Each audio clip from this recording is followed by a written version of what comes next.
Chapter 1. The Silent War Within. You were not born to drift. You were not sculpted by time and chance just to fade quietly into the current of mediocrity. You were forged in the same fire as the giants before you, the men and women who carved empires from nothing but dust and defiance. Their blood runs through yours. Their struggles are not distant echoes in the halls of history, they are your inheritance. Their discipline was not born from convenience. It was born from war. A silent war. The one you face now. The one within. The battlefield is quiet, but it is ruthless. It doesn't roar. It whispers. It says, sleep in, when the sun is rising on your opportunity. It says, you deserve a break, when the climb has only begun. It tells you that the dream can wait, that someone else will carry the torch, that tomorrow is promised. And yet, the soul knows better. It screams in silence every time you betray it, every time you choose comfort over calling, every time you kneel before doubt. There is no greater lie in this world than the belief that you have time. Time does not owe you. Time does not pause to let you catch your breath. With or without you. And it will not wait for your fear to settle. It will not wait for your wounds to heal or your confidence to return. Time does not favor the uncertain. It reveals them. But discipline is your rebellion. Not motivation. That's fickle. A spark in the wind. It flares when things are easy, and vanishes the moment resistance shows its teeth. Discipline is not fire. It is steel. Cold, heavy, reliable. You don't wait for it. You forge it. Daily. Choice by brutal choice. Until the man or woman in the mirror is no longer waiting to feel ready, because they are ready. Because they became the kind of person who acts, regardless of feeling. Walt Disney lost everything, before he drew the first line of the empire you now associate with fantasy. He was told he lacked imagination, that his ideas were foolish, that no one would care for a talking mouse. And still he chose. Daily. He showed up to the drawing board when the world laughed. He walked into bankruptcy with belief still burning in his chest. Because vision doesn't need permission. Discipline is the loyalty you give to that vision long before anyone else sees it. And look at Edison, the man who failed over 1,000 times to create the light bulb. When asked about it, he didn't speak of failure, he spoke of learning, of iteration, of persistence without end. He didn't wait for the world to catch up to his dream. He simply kept going until it did. His secret wasn't brilliance. It was devotion, repetition. The daily labor of refusing to surrender. You see, you don't rise to the level of your potential. You fall to the level of your habits.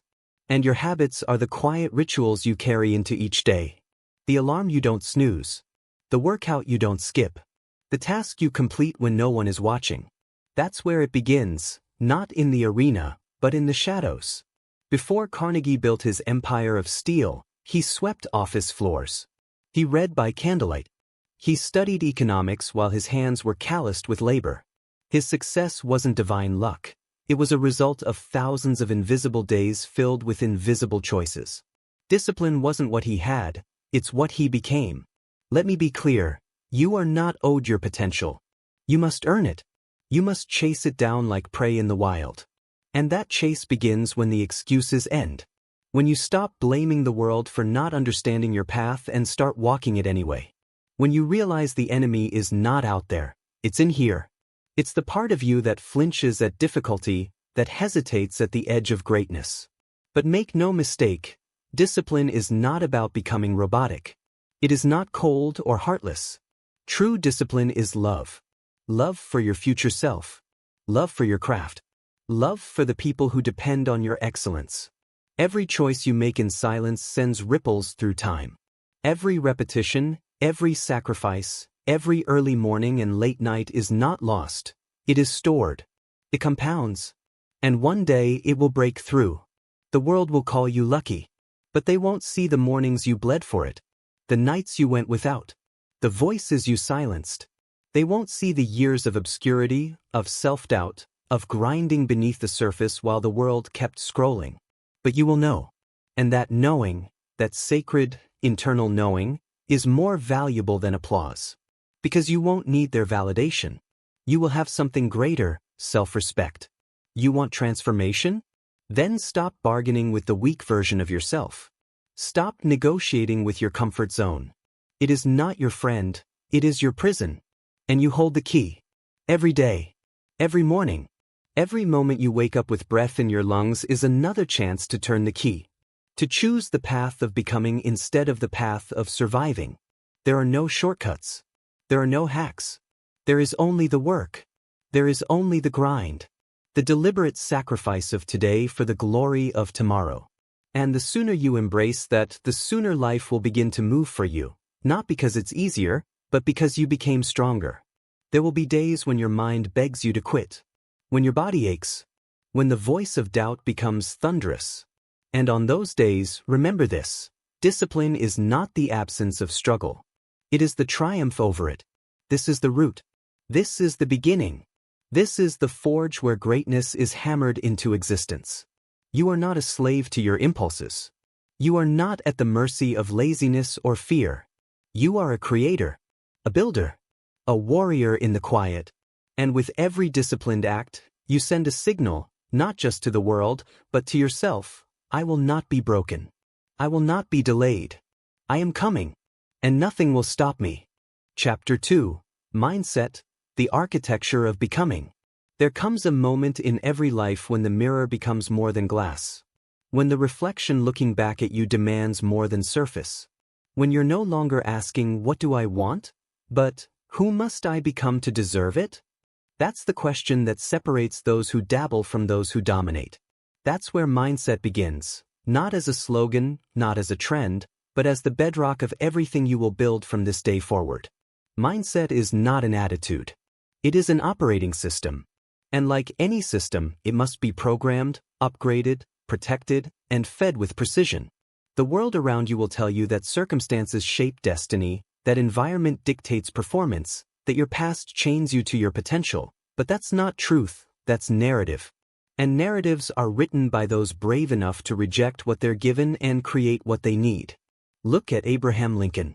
Born into poverty, self-educated by firelight, he was never supposed to rise beyond obscurity. But he understood something most never will. The battle is not outside you. It begins in your belief. When his own country fractured in civil war, when his own mind was haunted by depression, he didn't collapse. He carved strength from sorrow.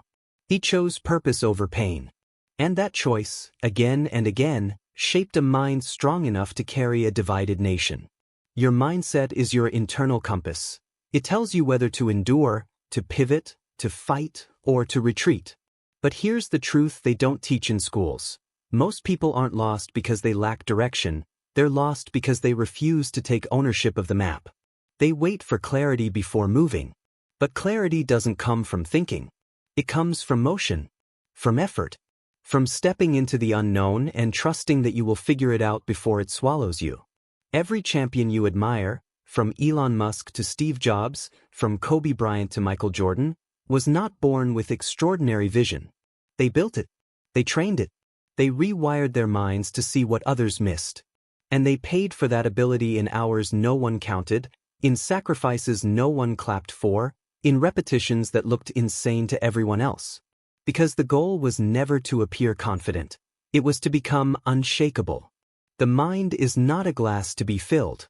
It is a muscle to be forged. If you feed it with doubt, it weakens. If you flood it with fear, it paralyzes. But if you discipline it with truth, with principle, with the relentless demand for growth, it becomes a weapon. And in a world built to distract you, confuse you, sell you someone else's dream, that weapon is everything. Do not confuse mindset with positivity. This isn't about wearing a smile when your life is burning. It's about choosing to think instead of react. It's about detaching from the storm long enough to ask the hard questions. What am I allowing? What am I avoiding? What am I tolerating that I know I shouldn't? This is the real work, not the highlight reel, not the illusion of progress, the internal confrontation with your own standard. That's where mindset is built. In silence, in sweat, in repetition without applause. When Henry Ford decided he would build a car for the masses, not just the elite, the world laughed. The idea was absurd. Horses ruled the roads. But Ford's mindset wasn't built on acceptance. It was built on inevitability. He saw the world not for what it was, but for what it could be if someone was foolish enough to try. And try he did.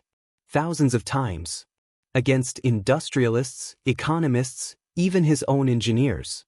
Because when you decide to live by vision, the world will always try to bury you beneath the weight of its logic. That's the tax for leading instead of following. Your mind must become the architect of your evolution. It must be shaped daily, not by trends, but by timeless truths. Principles. Discipline. Integrity. Intensity. Because there's no version of greatness that doesn't require you to suffer with purpose. To outthink, outlearn, and outlast everything that tries to return you to who you used to be. There's a gravity to the old you. It will try to pull you back every time life gets hard. That voice that says, "Why bother?" That impulse to take the easy way out. That urge to coast, to disappear, to wait for something external to validate your worth. But mindset says no. Mindset says not today. Mindset says, I may not be there yet, but I know exactly who I'm becoming, and nothing will take that from me. And listen closely, the most dangerous mindset is not the one that says, I can't. It's the one that says, it's good enough. That whisper of contentment before the job is done. That moment where growth stops because comfort sets in. That's where most people die, not in failure, but in satisfaction with being average. But you are not most people. Or you wouldn't still be listening. Something inside you knows that good enough is the enemy. That potential is not a gift, but a debt owed to the future. That possibility is a responsibility. Mindset is not fixed. It is fluid. But it can only change through friction. Through challenge. Through the days when you show up broken and still move forward anyway. It is built through pain transformed into principle. Through rejection turned into redirection. And every time you choose to rise above circumstances instead of being shaped by them, your mindset sharpens into something untouchable. You don't have to control the world to win in it. You have to control your response to it. You have to decide, every single day, whether you're going to operate from fear or from freedom. And freedom only comes when you accept full ownership of your thoughts, of your choices, of your reactions. The world will test you. It will tempt you with distraction, with criticism, with fatigue. But the moment you shift from victim to creator, everything changes. Because now, you're no longer reacting to life. You're designing it. Your mind is either your greatest weapon or your greatest liability. Train it like your life depends on it. Because it does. Because one day you'll look back, not at your wins, but at your mindset during the losses. At who you were when nothing made sense. When everyone counted you out. That's where your story is written. That's where legacy begins. Not in the applause, but in the decision to keep becoming. Every empire starts as an idea. Every idea becomes action through mindset. And every mindset, once disciplined enough, becomes identity. And identity? That's the point of no return. That's when you stop trying to act like the person you want to be, and you simply are. This is not theory. This is not a game. This is war. A war for your future. For your greatness. For your mind. Choose wisely. Chapter 3. Clarity. The discipline of knowing exactly where you're going. It is one of the greatest illusions of modern life that movement equals progress, that motion alone justifies your exhaustion. People wake up every day drowning in calendars, sprinting through to-do lists, juggling 1,000 microtasks, and they mistake all this noise for significance. But speed is irrelevant when you're headed in the wrong direction. Energy without clarity is the most dangerous waste of your potential. Because when you do not know where you're going, every path becomes a distraction, every opportunity becomes a burden, and every decision becomes a gamble. Clarity is not a luxury, it is the foundation. It is the sword that cuts through confusion. It is the lens that focuses every ounce of your discipline, energy, and ambition into something real. Without it, you're a machine without a mission, a powerful engine with no map, a warrior with no war. If you don't define your destination, someone else will do it for you, and you won't even notice until the years have passed and the regret starts to whisper in your quiet moments. Clarity demands honesty. Not the watered-down version you tell people at parties. Not the resume-friendly goals you post online to sound impressive. I'm talking about the truth that wakes you up in the middle of the night. The one you try to silence because it's too raw, too ambitious, too inconvenient for the life you've built around being acceptable. But make no mistake, clarity isn't found in comfort. It's forged in confrontation. The confrontation with your own fear, with your own indecision, with the version of yourself that you've settled for. You must ask yourself, not once, but over and over, what do I actually want? Not what seems safe. Not what others expect. What burns in your chest? What do you think about when everything else is quiet? What future could you build if you stopped editing your desires to fit someone else's idea of realistic? Clarity is power because it eliminates the unnecessary. When you know your North Star, distractions no longer seduce you. You stop chasing everything that moves and start building what matters. You stop getting lost in comparison, because the only thing that matters now is the distance between you and who you said you would become. And once that target is clear, discipline takes over. Now you don't need to be convinced or inspired. You just execute. You stop asking for directions from people who've never been where you're going, and you start designing the road yourself, brick by brick, decision by decision, sacrifice by sacrifice. When Nikola Tesla dreamed of wireless communication, people called him a madman. But his clarity was immovable. He wasn't chasing relevance or validation. He had a vision, and that vision directed every hour of his life. It wasn't a goal, it was a calling. And when clarity becomes a calling, discipline becomes devotion. You don't need a reminder. You don't need a schedule. You wake up and move because this is who you are now. But let's be clear, clarity is not perfection. It doesn't mean you have every detail figured out. It means you know what matters most, and you are willing to bleed for it. You are willing to say no to the noise, to the good in order to pursue the great, to the short-term pleasure that threatens the long-term promise. Clarity means you are no longer intoxicated by options. You are anchored in purpose. You want to be unstoppable? Get painfully clear. Not just about the end goal, but about the price. What are you willing to give up? What are you willing to endure? What parts of your identity have to die so that the next version of you can live? These are not abstract ideas. These are decisions made in solitude, far away from applause, deep in the territory of self-responsibility. Clarity is not something you stumble into. It's something you carve out with intention. It means sitting with the discomfort of being brutally honest with yourself. It means asking questions that make you uncomfortable and refusing to settle for vague answers. It means saying, this is who I am. This is where I'm going. And everything else is noise. Most people don't lack ability. They lack clarity. They drift because they never committed to a direction. They stay busy to avoid being still long enough to face the truth that they've been chasing shadows. Don't be most people. Don't build a life that looks good from the outside but feels empty on the inside. Don't chase dreams that aren't yours. Don't build monuments to other people's expectations. If you're tired of starting over, tired of spinning in circles, tired of questioning yourself every time you hit resistance, then clarity must become your daily discipline. Every morning, you recalibrate. Every night, you review. You stay in alignment not by accident but by design. Because a clear mind is a dangerous thing. It cannot be manipulated. It cannot be seduced.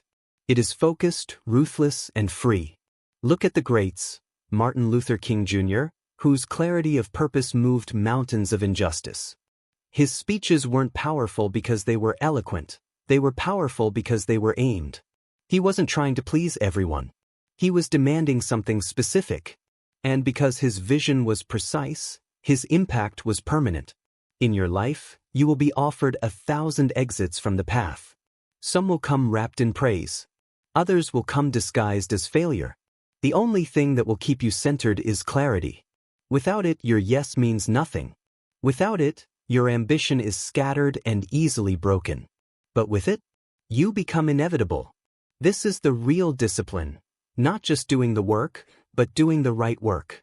Not just staying busy, but staying aligned. Every goal you chase should flow from clarity. Every strategy you execute should pass through its filter. And when the world changes, as it always does, you return to it, again and again, to anchor your progress in purpose. Don't wait for clarity to arrive like lightning from the sky. Sit down, right? Strip away everything that doesn't belong. Speak the truth you've been hiding. And when you find that thread of fire inside you, hold on to it. That is the compass. That is the source. That is the beginning of Unstoppable. Chapter 4. Vision, the inner world that builds the outer one. Vision is not a daydream. It is not wishful thinking, it is not a motivational poster, and it is not some fragile idea that evaporates the moment adversity shows up. Vision is the blueprint of your future reality. It is the detailed, vivid, unshakable picture you hold inside your mind of the person you are becoming, the life you are building, the impact you will leave behind. And make no mistake, the world does not reward the person who tries the hardest. It rewards the person who sees the clearest. Because vision determines direction, and direction dictates destiny. Without it, you will be busy but aimless, ambitious but hollow, surrounded by movement but lacking in meaning. But with it, everything changes. Your pain becomes fuel, your delays become detours, and your challenges become sculptors. Before anything exists in the physical world, it must first be built in the mental world. Every bridge, every skyscraper, every symphony, every book, every empire began as an image in someone's mind, a mental construct so vivid, so defined, so emotionally charged that it pulled the person forward, day after day, through the fire of doubt, through the noise of critics, through the fog of uncertainty. It is not enough to set goals. Goals without vision are dry, mechanical, and forgettable. Vision is what gives goals their soul. Vision is the emotional gravity that pulls your potential out of hiding and forces you to confront the cost of mediocrity. There is no such thing as a legendary life without a legendary vision behind it. Every remarkable human being you admire was once just a person with a picture in their head that the world could not see. They were ordinary, until that picture became more real to them than the circumstances around them. Walt Disney could see an entire theme park in his imagination while staring at an empty field of dirt. Steve Jobs could visualize the future of personal computing when everyone else was still tangled in wires and disbelief. Elon Musk launched rockets in his head before he ever launched them from a launch pad. These people weren't just inventors. They were architects of a future that didn't exist yet. And they refused to let that future die inside them. And this is what separates the unstoppable from the uncertain. Those with vision are pulled forward. They don't need to be pushed. They don't need constant motivation. Because their image of the future is so strong, so meaningful, so emotionally anchored, that waking up each day becomes an act of devotion to that vision. Discipline for them is not a burden, it's an act of alignment. Every workout, every journal entry, every meeting, every rejection becomes part of a larger masterpiece being painted stroke by stroke in silence. But let's be clear, vision without action is hallucination. This is not a fantasy you keep in your mind for comfort. This is not a safe place to escape when life gets hard. This is a blueprint. And every day you are either building it or abandoning it. There is no middle ground. Every decision you make either moves you closer to it or further from it. Every compromise, every excuse, every time you lower your standards, you are erasing parts of that vision. And if you erase it enough times, you'll forget it was ever there. That is the tragedy of so many lives. People who once had vision but let it die from neglect, from fear, from the daily addiction to distraction and instant gratification. A powerful vision will make you unreasonable. It will force you to say no to things others say yes to. It will force you to walk alone when others are following the crowd. It will demand that you hold yourself to a higher standard long before the results show up. Because vision sees beyond the moment. Vision sees beyond the obstacle. Vision sees beyond the failure. Vision whispers, keep going. This isn't the end. This is part of the process. And when you can hold that picture steady, even when the world is crumbling, even when the money's not coming in, even when you're tired and questioning everything, that's when you know it's real. If you can't see it, you'll never build it. If you can't feel it, you'll never fight for it. If you can't define it, you'll never commit to it. Clarity feeds vision. Mindset protects it. Belief sustains it. Discipline gives it flesh and bone. But it all starts with vision. The inner world. The movie you play inside your own head. The reason you get up when you've been knocked down 10 times in a row. The reason you speak boldly in rooms that would rather see you shrink. The reason you say no when yes would be easier. And here's the secret no one tells you: vision evolves. The more you grow, the more you see. The more you push yourself, the more the vision sharpens. The beginning is always foggy. But fog is no reason to stay still. The fog clears as you move. The vision refines itself through motion, through failure, through recalibration. So don't wait for perfection. Start with the raw, unfinished image. Speak it, write it, sketch it out, build around it. Let it become an obsession so powerful that it drowns your excuses in silence. The world will try to distract you with urgency. It will try to blind you with noise. It will flood your feed with other people's dreams and call it inspiration. But the greatest thing you can do for your life is turn down the volume of the outside world until the only voice you hear is your own. That voice, quiet at first, knows exactly what you were built for. It remembers the vision you buried. It remembers the mountain you stopped climbing. And it will never stop whispering, not until you return to it, not until you take it seriously, not until you honor it with action. This is not about building something that looks good. It's about building something that feels true, that makes you come alive, that makes you immune to the empty approval of people who don't even know who they are. This is your vision. Guard it. Feed it. Let it guide you. Because everything you seek is already inside it. The strength, the purpose, the fire, the roadmap, the freedom. You are not here to wander. You are not here to merely survive. You are here to create, to carve meaning out of time, to leave behind something that could not have existed without you. That begins and ends with vision. And vision, when protected by discipline, becomes destiny. Chapter 5. Purpose, the fire beneath every step. Purpose is not a slogan you wear on your chest or a quote you post online when you're trying to look inspired. Purpose is the furnace buried deep beneath your ribs, the invisible fire that either burns relentlessly or stays dormant while your potential rots in silence. It is not something you find accidentally, and it is not something you borrow from someone else's idea of a meaningful life. Purpose is discovered the moment you stop asking, "What do I want from the world?" and start asking, "What does the world require from me that only I can give?" It is not about what feels good. It is about what makes you necessary. It is about what makes your suffering make sense. You see, discipline without purpose becomes a cage. You can grind. You can sacrifice. You can push for years. But if you don't know why you're doing it, if you don't have a reason that's bigger than your own ego, eventually you will quit. Not because you're weak, but because the soul doesn't submit to meaningless effort. We are not machines. We are designed to serve something higher, something deeper, something that endures longer than applause and outlives the trends of the moment. And that something is your why. Not the convenient kind.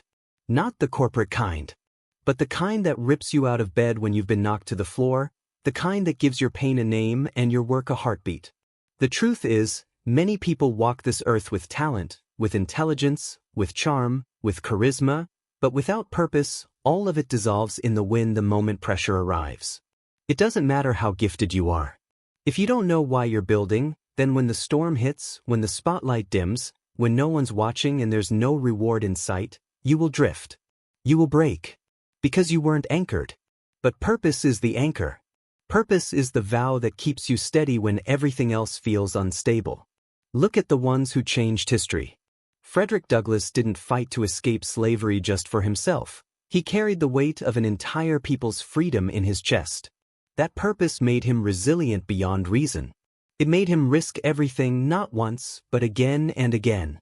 It gave him something to die for, and that, paradoxically, made him more alive than the millions living safe, forgettable lives in the comfort of obedience. Viktor Frankl, in the depths of a Nazi concentration camp, surrounded by unspeakable horror, did not survive because of luck. He survived because he clung to meaning. He said, "Those who have to live can bear almost any how." That is not poetry. That is war-tested truth.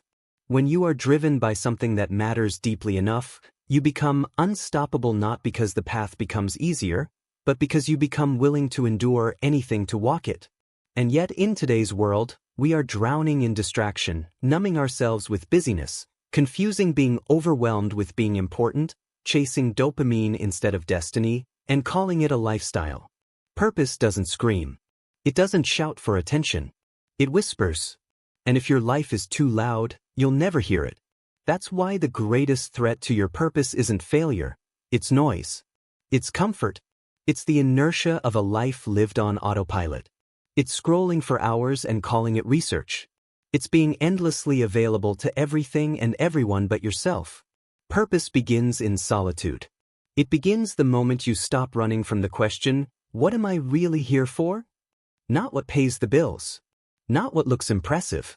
But what makes your chest tighten when you think about not doing it? What breaks your heart when you see it left undone? What injustice enrages you? What beauty moves you to tears? What you would dedicate your life to if no one ever thanked you for it? That is where purpose lives.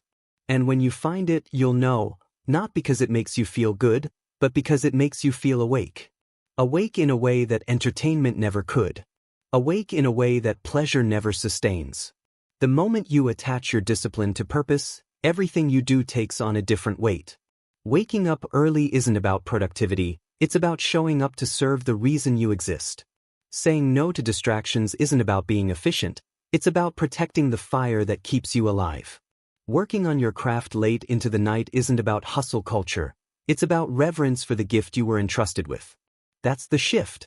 That's when everything transforms, not because the workload shrinks, but because the why becomes undeniable. And don't fall for the lie that purpose must be grand, that it has to be revolutionary or world-changing. Purpose can be intimate, quiet. Purpose can be raising your child with more love than you received. Purpose can be building something with your hands that outlasts your years. Purpose can be waking up each day to fight an addiction that told you you'd never win. It doesn't have to be loud, it just has to be real. And once it is, you won't need constant reminders. You won't need motivation from the outside. Because you'll have conviction from within. And conviction is the one thing this world cannot counterfeit. But purpose is not permanent unless you protect it. It must be revisited, recommitted to, realigned. Because the world will constantly try to seduce you away from it. With praise, with shortcuts, with comfort, with fear, with status. That's why discipline matters. Discipline is how you remain faithful to your purpose when it stops being convenient. It is how you act in alignment with your highest reason even when your lowest self is screaming for ease. There will be days when your body is tired, your mind is scattered, and your heart feels hollow. And in those moments, your purpose must speak louder than your pain. Not with inspiration, but with truth. The truth that you are here to become, not to escape. That you are here to serve, not to consume. That you are here to build, not to perform. That you are here to live, not to exist. This is the path of the disciplined. This is the quiet code that great lives are built upon. A relentless devotion to something greater than themselves. And that devotion, that purpose, is what makes everything else make sense. So stop waiting to feel ready. Stop looking for guarantees. Stop asking the world to confirm what your soul already knows. Find your purpose. Declare it. Build for it. Bleed for it. And let it light every step of the way. Because without purpose, you can survive. But with purpose, you can ignite. Chapter 6. Discipline. The silent contract with your future. Discipline is not about rules. It is not about punishment, restriction, or rigidity for the sake of image. It is not the sterile, robotic mindset sold to people who confuse structure with suppression. True discipline is sacred. It is the daily, deliberate decision to honor your future more than your feelings. It is the internal agreement you make with the version of yourself that you are not yet, but must become. It is the bridge between who you were and who you are becoming, and every step on that bridge is paved with choice. Not grand gestures. Not public victories. Just raw, invisible choices, repeated until they become part of you. Discipline is the contract. Pain is the currency. Consistency is the signature. It doesn't matter how big your vision is or how pure your purpose feels. If you cannot control your impulses, you will always sell your future for comfort. That's the brutal truth most avoid. People fantasize about greatness, but they cannot tolerate the discomfort of repetition. They admire the strong but resent the sacrifice. They crave transformation but refuse the silence it demands. You don't become unstoppable by doing what's easy, you become unstoppable by becoming someone who keeps going when it isn't. And that means there will be mornings when you wake up with no energy, no motivation, no external reward in sight, and you move anyway. That is discipline. Not the glamorous kind. The kind that feels like war, like silence, like tension. But it is precisely that tension that forges strength. Discipline is not about intensity. Anyone can sprint for a moment. Anyone can push for a week. But it's the daily, boring, silent, thankless acts that build the foundation of mastery. The workouts when no one's watching. The reading when no one cares. The writing that no one will read. The small decisions that won't get likes or validation. These are not side notes. They are the path. They are the staircase. And every step matters because every step builds trust with yourself. Every step says, I do what I said I would do, even when it's hard. Because if you can trust yourself, if your word to yourself means something, there is nothing outside of you that can break you. The problem is that most people treat discipline as optional, as something they'll engage in when it's convenient, when they feel inspired, when life gives them space. But discipline doesn't ask if you're in the mood. It doesn't check your schedule. It doesn't care if you're tired, heartbroken, bored, or discouraged. Discipline simply asks, will you show up? That's it. And every time you do, every time you choose action over apathy, the future shifts just a little more in your favor. Not dramatically, quietly, but over time, the compound interest of your discipline becomes unstoppable. And the results arrive long after you stop needing them. You see, there is a version of you in the future, a stronger, wiser, calmer, more dangerous version, who is depending on you not to break this chain. Not to betray the process when it becomes inconvenient. That version of you is watching. That version is being built in the shadow of your daily decisions. It doesn't care what happened yesterday. It doesn't need perfection. It needs persistence. The kind that shows up when it's inconvenient. The kind that endures when it's uncelebrated. The kind that transforms doing into being. Look at the legends, athletes, artists, leaders, inventors. Their greatness is not found in moments of victory. It is buried in years of relentless discipline. Muhammad Ali didn't become a champion in the ring. He became a champion in the lonely hours of training, when his body screamed and his mind begged to quit. He said, I hated every minute of training, but I said, don't quit. Suffer now and live the rest of your life as a champion. That's the contract. That's the price. That's what people forget when they glamorize greatness and ignore the cost. The world will not hand you excellence. It will not schedule your greatness. It will not create time, space, or applause for your discipline. That's on you. And it always has been. If you want it, you have to take it. Not with rage, but with ritual. Not with impulse, but with integrity. And that means you must stop negotiating with weakness. You must stop letting emotions override intention. Because your emotions are fleeting, but your future is forever. And the only thing that guarantees that future is your commitment to the daily process of becoming. Discipline is not sexy. It is not loud. It is not entertaining. It is a choice. Every single day. When the alarm goes off and the bed feels like safety.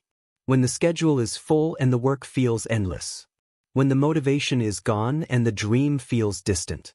It is in those moments, especially in those moments, that discipline becomes your weapon.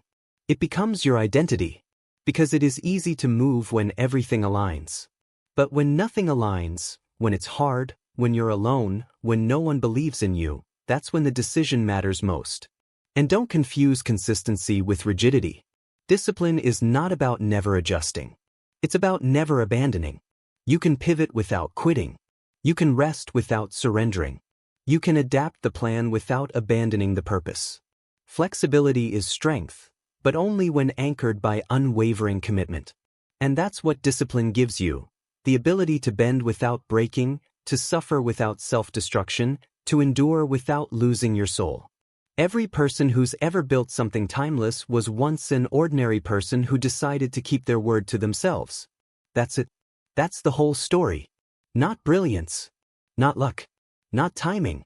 Just the quiet, relentless choice to repeat the action until the action became identity. Until the process became the person. Until discipline was no longer something they did, but who they were. And that's what you're building. Not a habit. Not a streak. Not a temporary burst of effort. You're building you. Day by day. Repetition by repetition. Choice by choice. And one day, when the results come, when the world finally sees what you've been shaping in silence, you won't be surprised. Because long before they believed in you, long before they cheered or cared, you were showing up. You were keeping the promise. You were signing the contract. With blood. With time. With devotion. Discipline is not punishment. It is freedom. Freedom from regret. Freedom from weakness. Freedom from the empty life that waits for those who never take themselves seriously. And once you understand that, once you live that, nothing can stop you. Chapter 7, Action. Movement that honors the mission. Action is not motion for the sake of movement. It is not a reaction. It is not something you do when you feel good or when the timing is perfect. Real action, the kind that changes your life and carves a place for you in the world, is sacred. It is intention manifested into physical form. It is belief translated into forward movement. It is discipline expressed through doing. Without action, the most powerful mindset is irrelevant, the clearest vision is wasted, the deepest purpose is silenced. Action is what separates the dreamers from the builders, the hopeful from the unstoppable, the ones who watch from the ones who create. And the great lie of this modern world is that you have to feel ready before you act. That you need to wait for clarity, energy, confidence, permission, when in truth, movement creates momentum, execution builds belief, and courage is something you earn by acting before you're prepared. You will never think your way into greatness. You can visualize, strategize, journal, and map every angle of the dream.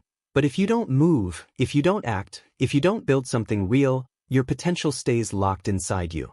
And no amount of intelligence or talent can compensate for a refusal to begin. Because the longer you wait, the heavier the fear becomes. The longer you hesitate, the more rooted your self-doubt becomes. That's the silent cost of procrastination, not just lost time, but lost identity.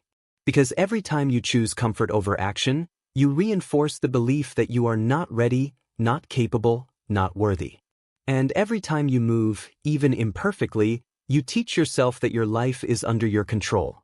Look back at history and you will find that action is what shaped it. It wasn't the most talented who changed the world. It wasn't the ones with perfect timing or perfect knowledge. It was the ones who were willing to act while others were still thinking about it. Rosa Parks sat down. Martin Luther King marched. Thomas Edison tested. Amelia Earhart took off. They didn't wait until the world was ready. They didn't pause to poll the crowd. They moved. And their movement rewrote the rules for everyone who followed. That's the power of action. It is not just personal. It is generational. When you take action, when you commit, when you create momentum where there was once hesitation, you break chains. You change trajectories. You give permission to those who are still waiting for someone to go first. And the beauty is, you don't have to have all the answers. You just need to begin. Begin poorly. Begin without certainty. Begin without applause. Because the beginning is not about perfection, it's about planting the seed. And seeds only grow through the discipline of consistent movement. So many people live in a state of near readiness. They talk about what they're going to do. They prepare, they plan, they research, they collect opinions, but they never cross the threshold into execution. And they call it wisdom. They call it caution. But what it really is fear, dressed up as logic. You must learn to identify the difference between preparation and procrastination, between thinking and stalling, because at some point, the only thing left to do is move. And when you move, things happen that your mind could never predict. New doors open. New strength awakens. The world responds differently, not to your thoughts, but to your presence. That's the secret nobody tells you. The world reacts to the energy of action. It bends toward those who move. But don't confuse movement with progress.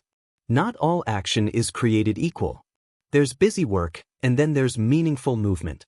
There's motion to feel like you're doing something, and then there's motion that aligns with your mission.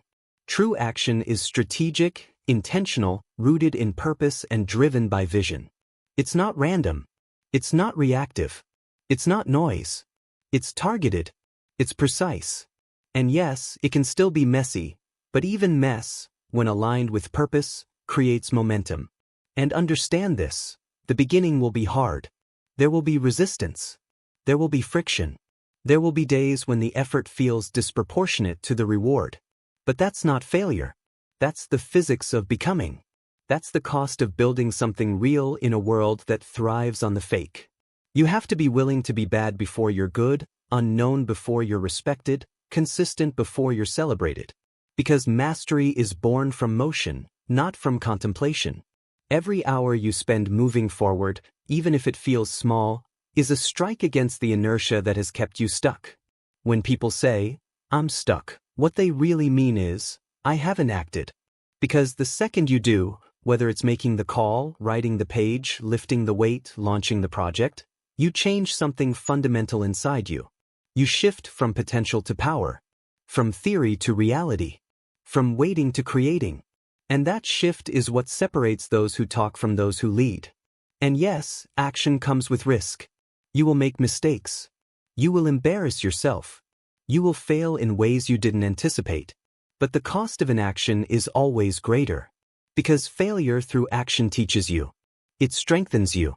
It reveals your blind spots and upgrades your skill set. But failure through inaction? That's decay. That's atrophy. That's the slow erosion of your spirit under the weight of everything you could have done but didn't. This world will never hand you time. It will never clear a path and say, "Now's the moment." There will always be something in the way, something more urgent, more comfortable, more logical. That's why you must be unreasonable with your action. You must act despite fear, despite uncertainty, despite doubt. Because action is not just the path to your goals. It is the only thing that proves to your mind that you are serious. Talk is cheap. Thoughts are invisible. Intentions are meaningless unless they are embodied through motion. You want to earn self-respect? Act in alignment with your vision, not your emotions. You want to become unstoppable? Take steps daily, regardless of how you feel. You want to change your life? Start before you're ready, move while you're afraid, and trust that clarity will meet you halfway. That's the discipline. That's the code. Not waiting for green lights, but learning how to drive through uncertainty with focus, purpose, and fire. So act. Not someday. Not when it's convenient. Not when the fear is gone. Because your life is not a rehearsal. Your potential does not expire, but your time does. And every day you delay is a day you never get back. Action is not just a tool, it is a declaration. It says, "I am no longer waiting to be chosen. I am choosing myself. I am building something now. And nothing will stop me." Chapter 8. Gratitude, the ground beneath the ascent. Gratitude is not weakness. It is not passivity. It is not some soft detour from ambition. Gratitude is one of the fiercest disciplines you will ever learn, because it requires you to look directly at the chaos, the struggle, the imperfection of your life, and still say thank you. Not because everything is perfect, but because everything is possible. Gratitude is the mental armor that protects your perspective while you're still building, still bleeding, still fighting to become. And in a world that feeds on comparison, distraction, entitlement, and scarcity, the practice of genuine, grounded gratitude is an act of defiance. It is rebellion against the noise. It is clarity in a storm. It is the refusal to let your ambition poison your ability to see how far you've come, how much you've grown, how many battles you've already survived. You see, discipline without gratitude becomes bitterness. It becomes obsession without balance. It becomes progress that feels like punishment. That's the paradox. Without gratitude, the more you accomplish, the more hollow you feel. You chase wins, but they don't land. You collect victories, but they don't fulfill. Because your mind has been conditioned to only see what's missing. What's next? What you haven't done yet. And that becomes a trap. Because the faster you run, the emptier you feel. The higher you climb, the more disconnected you become. But when gratitude becomes part of your daily rhythm, not just something you think about when you're forced to slow down, but something you discipline yourself into doing, everything changes. Not because life gets easier, but because your lens becomes stronger. You stop needing external proof to feel internal power. Gratitude anchors you. It brings you back to the present, not to paralyze your hunger, but to stabilize your direction. It says, yes, you're not where you want to be yet, but look where you started.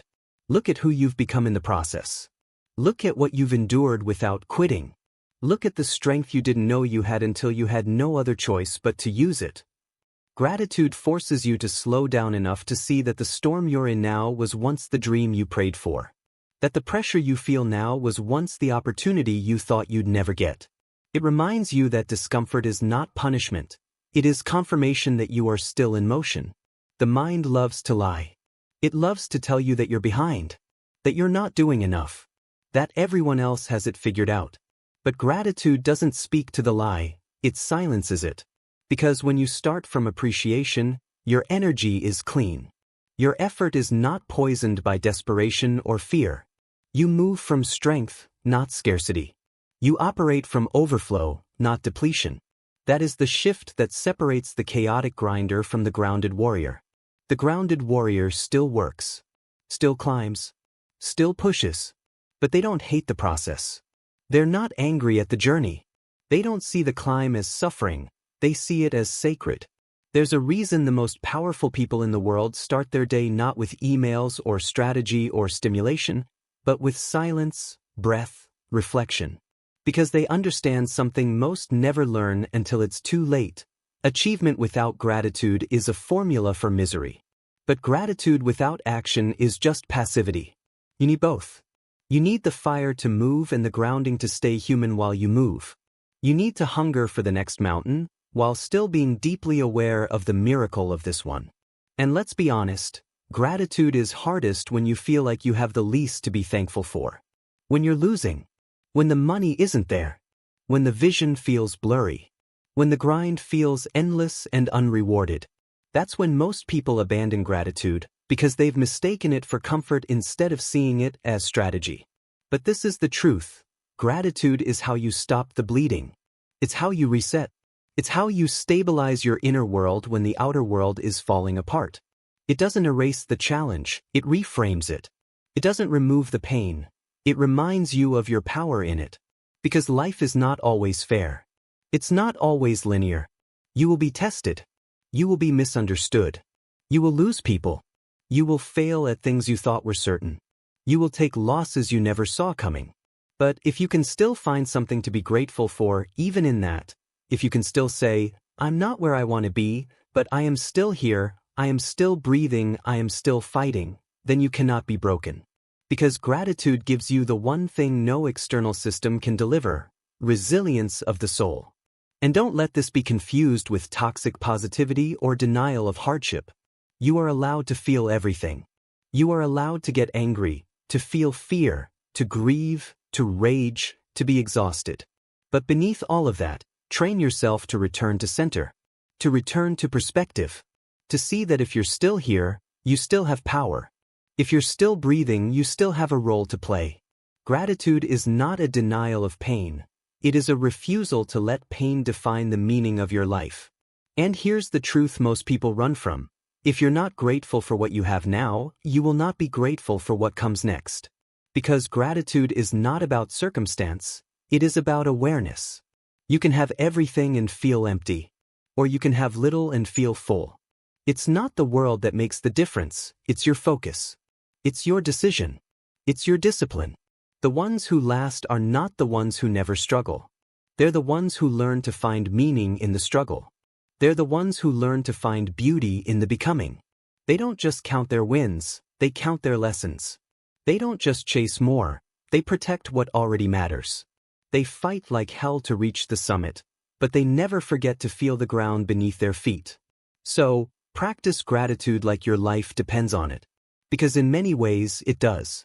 Gratitude will protect your ambition from turning into anxiety. It will protect your drive from turning into despair. It will protect your focus from collapsing under the weight of things you cannot control. Gratitude is not about being content with less. It's about remembering what truly matters, so you don't lose yourself chasing what doesn't. Be grateful for the small victories. Be grateful for the struggle that forged your strength. Be grateful for the chances to try again. Be grateful for the people who stood beside you and the ones who walked away. Be grateful for the dark seasons that forced you to find your own light. Be grateful for every time you failed and didn't quit. Gratitude is not a pause in the journey. It is the foundation beneath every step. Chapter 9. Adaptability: How the Unbreakable Learn to Bend. Adaptability is not weakness. It is not passivity, nor is it indecision. Adaptability is not the absence of conviction. It is the ability to stay unshakable in purpose while being flexible in strategy. It is the discipline of adjusting without abandoning. It is the deep understanding that the path to greatness is not linear, predictable, or controllable, and that survival in the storm does not belong to the strongest or the smartest, but to the one who can bend without breaking, shift without losing identity, and evolve without losing direction. Adaptability is not a soft skill, it is an edge.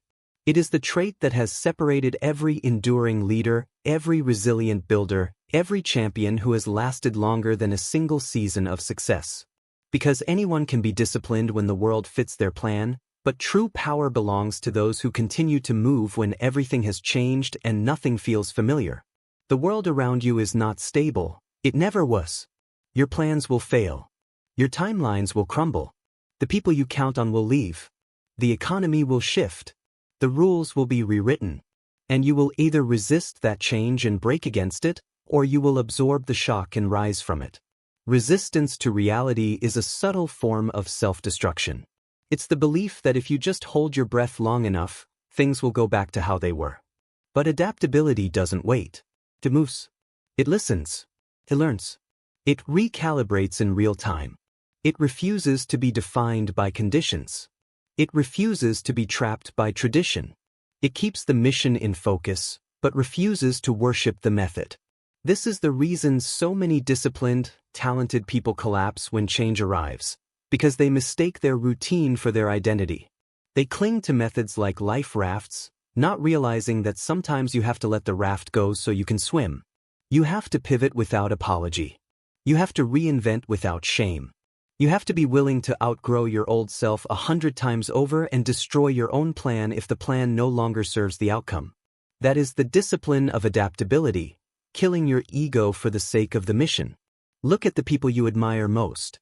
The ones who didn't just win once, but who endured, who adapted, who evolved across decades, across industries, across storms. They weren't the loudest. They weren't the most flamboyant. They were the most willing to stay in motion even when everything around them was disintegrating. Take Darwin, not the strongest species, not the most intelligent, but the most responsive to change. Tesla didn't wait for permission to disrupt. He moved before the world was ready, adjusting his vision constantly while others mocked what they couldn't understand. Look at entrepreneurs who built one company, lost it all, and didn't just recover. They rebuilt differently, smarter, sharper, because they allowed their failure to teach them how to adapt. This is not just about survival, it's about strategy. About taking what should have destroyed you and letting it shape you instead. Adaptability is not reactive, it is proactive flexibility rooted in strength. It's not just about adjusting when things go wrong, it's about building the expectation of evolution into your discipline from the very beginning. It means you never become a prisoner of your own plan. It means your identity is never so fragile that it cannot transform. Because no matter how good your strategy is today, it will become obsolete tomorrow. And if you can't adapt, you will become obsolete with it. And here's the paradox. The more adaptable you are, the more control you have, not because you force the world to bend to your will, but because you no longer need the world to follow your blueprint. You've learned how to stay centered while the world shifts. You've learned how to find opportunity inside chaos. You've stopped needing stability to stay focused. You've stopped worshiping the past just because it was familiar. That's the trait of a real builder, not the one who repeats what worked before, but the one who studies the terrain in front of them and builds something new that fits now. If discipline is the ability to do what must be done, adaptability is the wisdom to know when the must has changed. It's the internal freedom to say, "This isn't working anymore," without shame. It's the strength to question your own routines, habits, and systems, not because you lack discipline, but because your discipline is now aimed at a higher level of performance. It's the humility to shift gears and let go of what's no longer necessary. Because you've learned that stubbornness masquerading as consistency is just pride in disguise. And this is where most people fall. They build a version of themselves that worked for one season, and they try to carry that version into every new season. But what made you strong in survival mode may not serve you in success. What helped you grind may not help you lead. What pushed you forward in the beginning may now be holding you back. The old tools won't open new doors. So stop worshiping the past version of you. Stop defending the system you once built just because it got you this far. Celebrate it, but evolve beyond it. Because if you don't, the very thing that made you will eventually be the thing that limits you. Adaptability demands that you become a student again, even when you thought you had mastered the game. It requires that you drop your identity when that identity becomes outdated.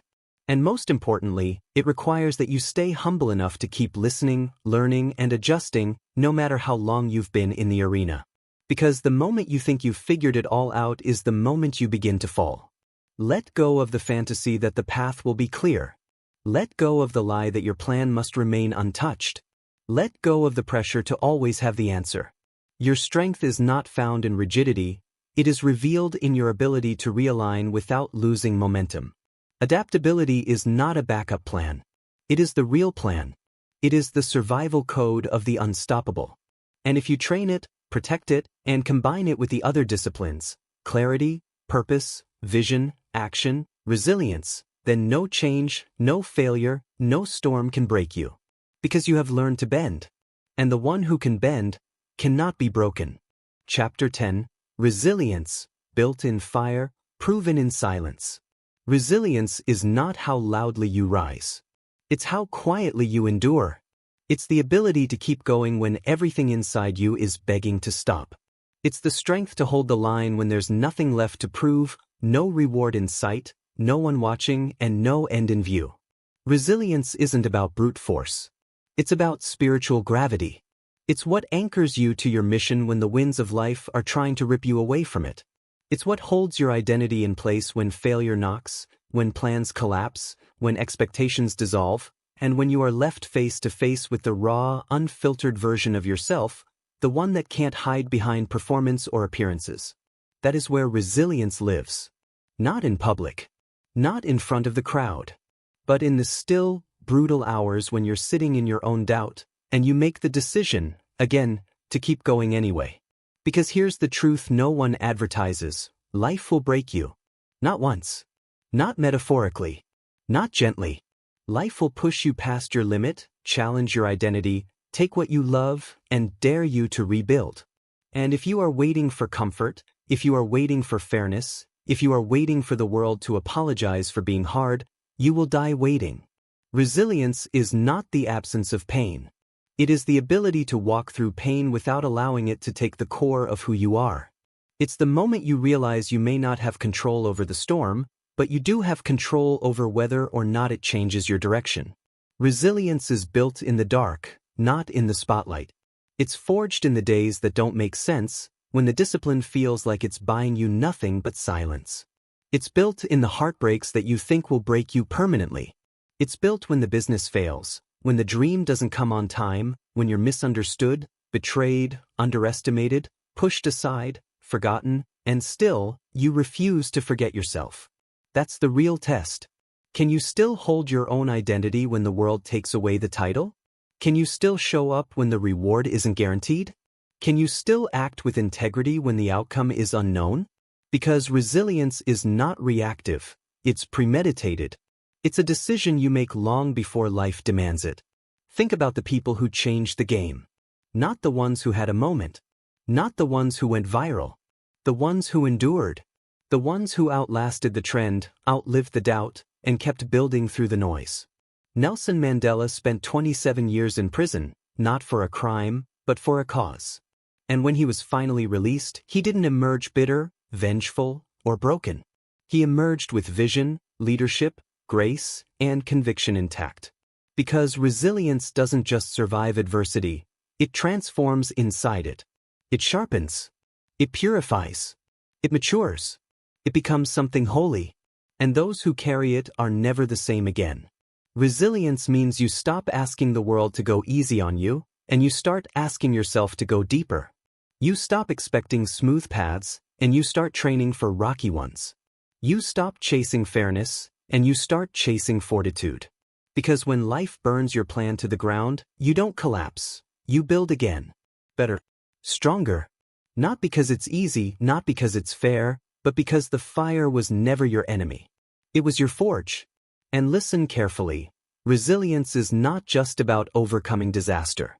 It's about staying steady through the slow grind, the long plateaus, the unglamorous seasons, the months or years when nothing is happening and you are still doing the work. It's about keeping your energy clean when no one is clapping, when the metrics don't move, when the results are silent. That's what separates you from the rest.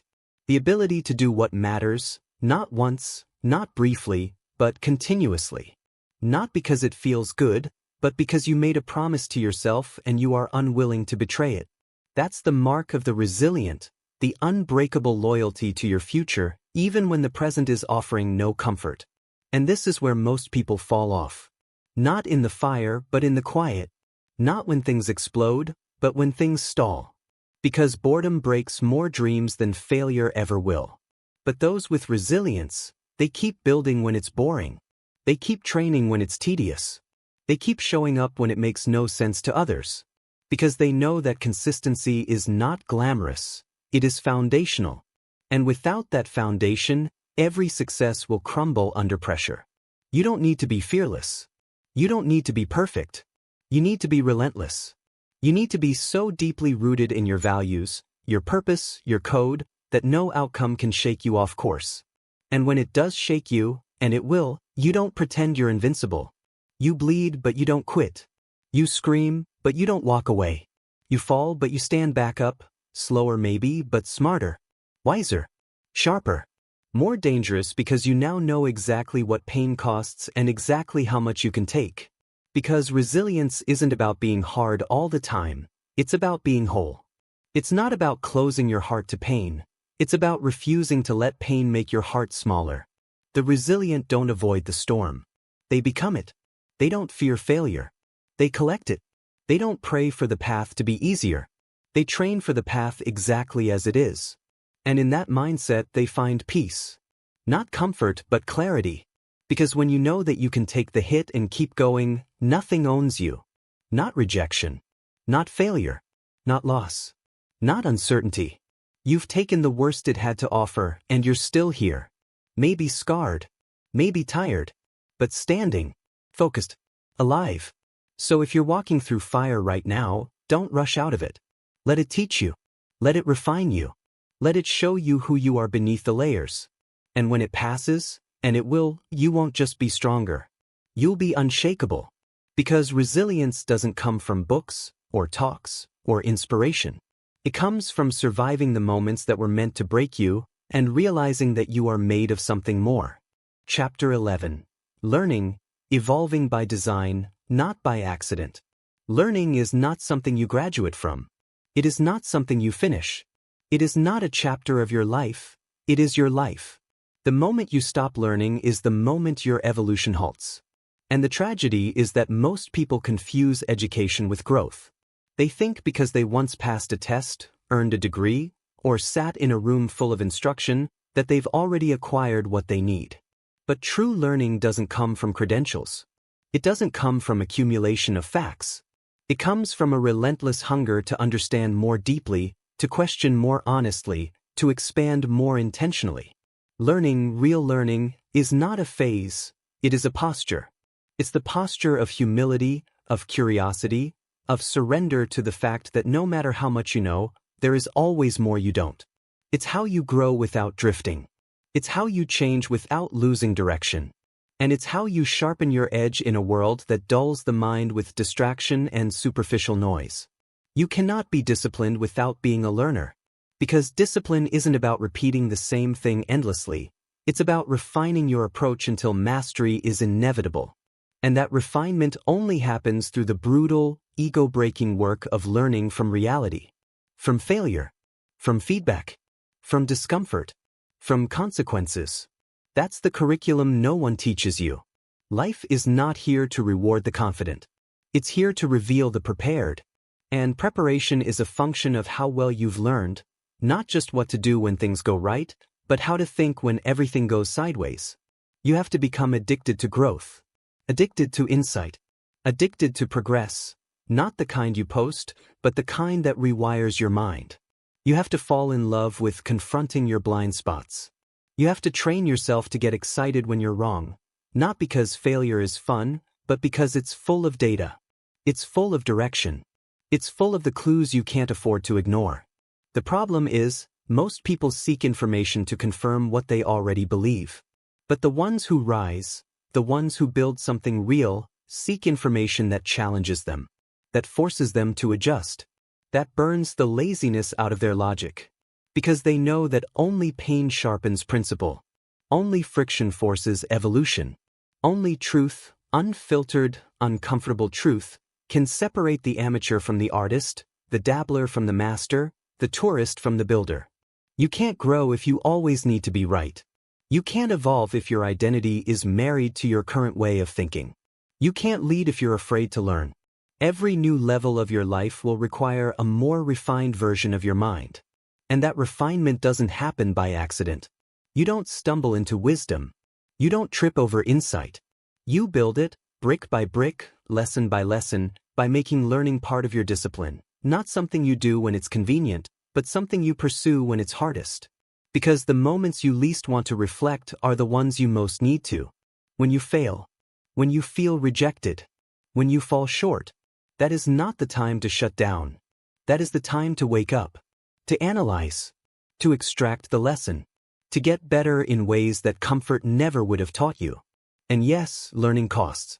It costs your pride. It costs your old self. It costs your illusion of certainty. But ignorance costs more. It costs your future. It costs your potential. It costs your power. Because you will not rise to the level of your intention, you will fall to the level of your awareness. And if you're not learning, your awareness is stagnating. And if your awareness is stagnating, you are building your life on outdated thinking, outdated beliefs, outdated strategies. And you will wake up one day wondering why the world passed you by, when the truth is, you passed yourself by the moment you stopped learning. Think about the ones who redefined industries. The ones who wrote new codes, built new systems, changed the entire trajectory of what was possible. They weren't just disciplined in their craft, they were obsessed with learning. Obsessed with evolution. Obsessed with staying mentally sharp, curious, open to new data, even if it made them uncomfortable. Especially when it made them uncomfortable. Because that's what leaders do. They don't just perform, they evolve. They don't just teach, they absorb. They don't just speak, they listen. And not just to people who agree with them, but to the truth, wherever it hides, however it comes. And here's the hardest part. Sometimes the lesson you need the most comes wrapped in failure, wrapped in betrayal, wrapped in loss. Sometimes your greatest teachers are not your mentors, but your mistakes. Sometimes the most valuable feedback is the silence that follows your efforts. And if you can't sit with that, if you can't learn from that, if you only want feedback that makes you feel good, you will never break through. You will never reach the edge of your potential. Because the edge is reserved for those who can learn through fire, through failure, through discomfort, through every single iteration of becoming, not once, but continuously. Learning is not passive. It is not accidental. It is not entertainment. It is work.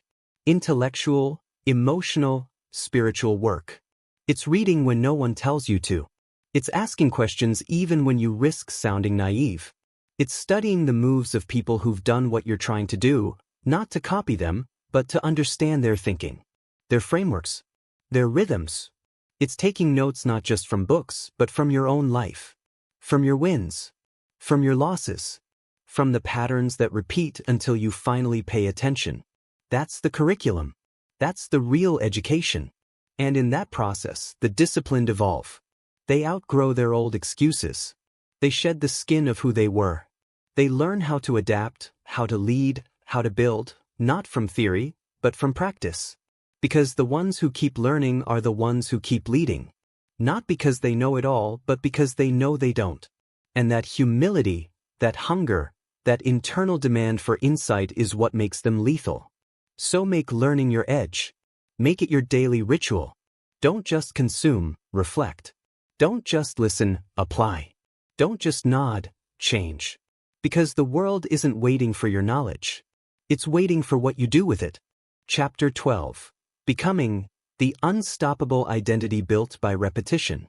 Becoming is not an event. It is not a destination you reach one day when everything finally aligns and the noise disappears. It is not the result of one perfect choice, one lucky break, or one rare opportunity. Becoming is the slow, deliberate transformation of a person who refuses to stay where they started. It is the culmination of every hard decision made in silence, every repetition completed without reward, every sacrifice no one understood, and every day you chose to act in alignment with the future you said you wanted, even when that future felt impossibly far away. Becoming is not what you wish for, it's what you build, one disciplined moment at a time. It is the identity that emerges from repetition, from refinement, from the raw, unglamorous grind of showing up, again and again, long after the excitement has died and the motivation has left the room. This is where most people quit.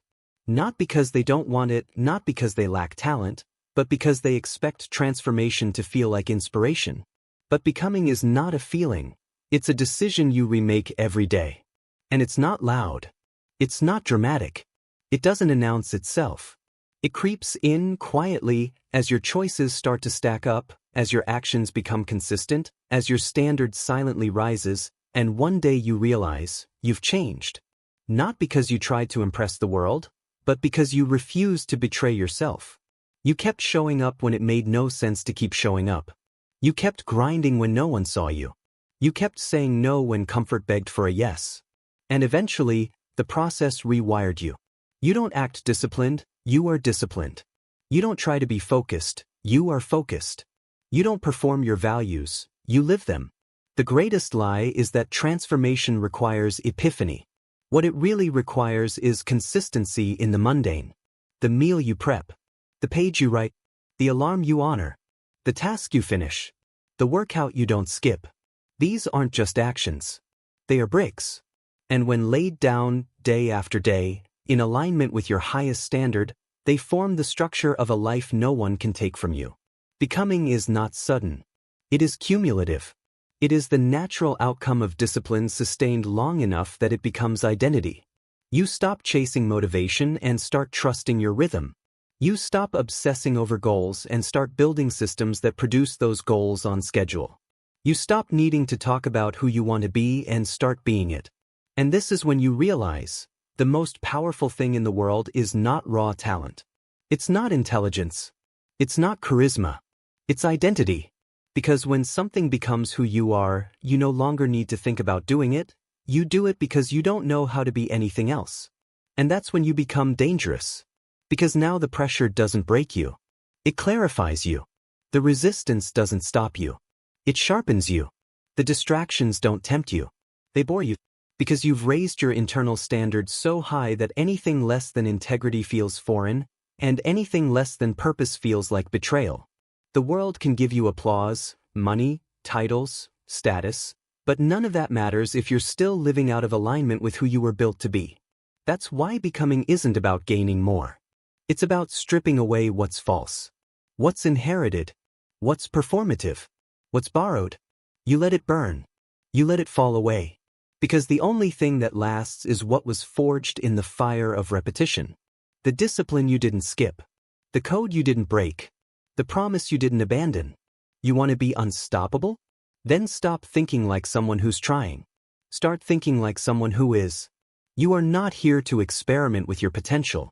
You are here to realize it. You are not here to flirt with your calling. You are here to embody it. The old you?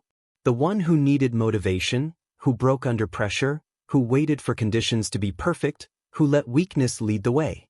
That version of you dies every time you follow through. Every time you act when it's hard. Every time you make discipline louder than fear. Every time you hold the line when your old habits whisper, just this once. That voice will always be there. But you don't have to answer it. Not anymore. Because the old version of you was built in reaction. This version of you is built in design. You don't need the world to believe in you. You need you to believe in the person you are becoming. You need to earn your own trust. You need to keep your word when no one else is holding you accountable. That's how identity is formed. That's how integrity becomes instinct. You do it in private, and one day it shows up in public. You suffer in silence, and one day your presence becomes power. Not because you said you would, but because you did. And when that day comes, when the noise fades, when the world looks at you and sees something steady, something rare, something undeniable, you won't need to explain how you got there. You won't need to prove your process. You'll just know. You'll know that it was the early mornings, the late nights, the inner battles no one saw, the 1,000 tiny wins you fought for in silence. You'll know that the power they admire was built brick by brick through repetition, through resistance, through the decision, made over and over, to be the kind of person who never stops moving forward. This is what becoming looks like. Not glamour, not lightning, not sudden victory. Just disciplined action, refined belief, and relentless self-alignment, until you become the kind of person no storm can break, no failure can define, and no external force can stop. And now that you've seen it, now that you've tasted the discipline, the clarity, the fire of becoming, there's no going back. You can't unsee the cost of compromise. You can't unknow the strength that consistency gives you. You can't pretend mediocrity is acceptable now that you've lived with integrity. You are no longer chasing a better life. You are building it. You are no longer seeking motivation. You are becoming the source. You are no longer hoping to change. You are changing every single day through the discipline of repetition, through the power of choice, through the unstoppable force of becoming who you were born to be. And now that you've become this, nothing can stop you.